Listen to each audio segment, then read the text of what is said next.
Cihazınızın tamire mi ihtiyacı var? Ücretsiz teşhis sunuyoruz.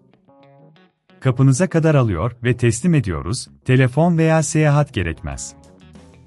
Tamir öncesi size fiyat teklifi gönderiyoruz ve sadece onayladıktan sonra devam ediyoruz. Kolay, şeffaf ve profesyonel. Link açıklamada.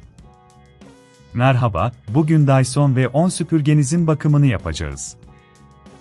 Öncelikle, gerekli aletleri hazırlayalım.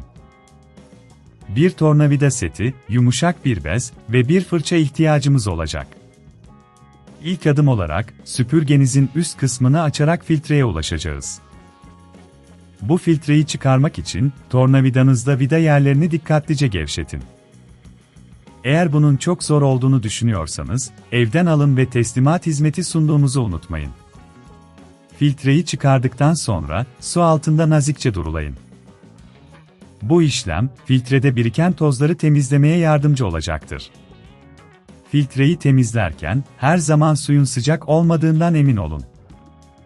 Temizledikten sonra, filtreyi birkaç saat kuruması için bekletin. Şimdi, süpürgenizin iç kısmını temizlemeye geçelim. Bunun için, motor bölmesini açmamız gerekiyor. Yine tornavidanızı kullanarak vidaları dikkatlice çıkarın. Motor bölmesinde biriken toz ve kirleri temizlemek için yumuşak bir bez ve fırça kullanabilirsiniz. Bu temizlik, süpürgenizin performansını artıracaktır. Bir sonraki adımda, süpürgenizin hortumunu kontrol edelim. Hortumda herhangi bir tıkanıklık olup olmadığını kontrol edin. Eğer tıkanıklık varsa, hortumu çıkararak temizleyin. Bu işlem, emiş gücünü artırmaya yardımcı olacaktır. Eğer bu işlemi yapmakta zorlanıyorsanız, telefon yok, seyahat yok gibi kolaylıklarla hizmet sunduğumuzu aklınızda bulundurun. Süpürgenizin alt kısmında, fırçanın bulunduğu bölmeyi açarak fırçayı da kontrol edelim. Fırçanın üzerinde biriken saç ve tozları temizleyin. Fırçanın düzgün çalışması, süpürgenizin verimini artırır. Fırçayı yerinden çıkarmak için yine tornavidanızı kullanmalısınız. Tüm bu adımlardan sonra, süpürgenizi tekrar bir araya getirelim. Vidaları sıkı bir şekilde kapatmayı unutmayın. Son olarak, süpürgenizi test edin. Eğer her şey yolundaysa, güzel bir temizlik yapmaya hazırsınız.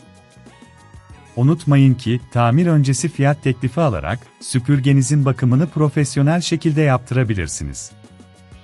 Cihazınızın tamire mi ihtiyacı var? Ücretsiz teşhis sunuyoruz.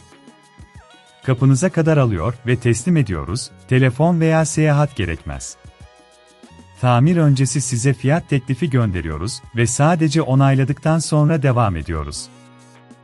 Kolay, şeffaf ve profesyonel.